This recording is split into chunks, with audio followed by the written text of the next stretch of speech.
ఖమ్మం నగరంలో PDS rice వ్యాపారులు syndicate గా మారి మాఫియాను తలపించేలా వారి వ్యాపారానికి అడ్డు వచ్చిన వారిపై దాడులు నిర్వహిస్తున్నారు.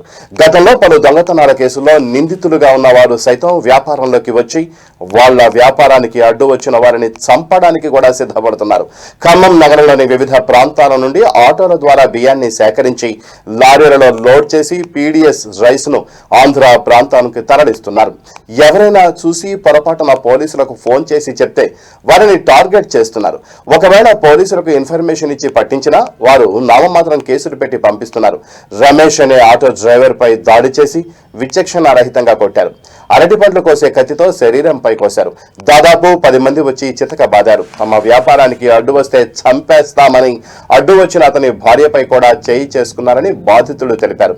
తనపై దాడి జరిగిన వెంటనే పోలీసులకు ఫోన్ చేస్తే స్పందించలేదని బాధితుడు పేర్కొన్నాడు. చట్టాన్ని చేతిలోకి తీసుకుని దాడి చేసిన కల్తీ వ్యాపారులపై పోలీసులు చట్టపరమైన చర్యలు తీసుకోవాలని ప్రజలు కోరుతున్నారు. కొట్టేసి నా ఆటో తీసుకొని వెళ్ళిపోయారు. నా ఆటో బోల్తా కొట్టేశారు, చిక్కి చేశారు. నాకు గాయాలని మా ఇంటి పక్కన ఉన్న నన్ను కొట్టిన ఇంటి పక్కన వాళ్ళు అంబులెన్స్ ఫోన్ చేస్తే అంబులెన్స్ వచ్చింది. అంబులెన్స్లో తీసుకెళ్ళారు. తర్వాత నాకు కొద్దిగా తొలి వచ్చాక స్టేషన్కి ఫోన్ చేశాను సిఐ గారికి. సిఐ గారు ముందు చూసుకొని తర్వాత స్టేషన్కి రమ్మన్నారు. ఈ బియ్యం రామని అతను నన్ను చంపేస్తా అని కూడా వార్నింగ్లు ఇచ్చిండు. ఇప్పుడు ఈ చంపేస్తా ఎరుగురికి చంపేస్తా అంటుండు.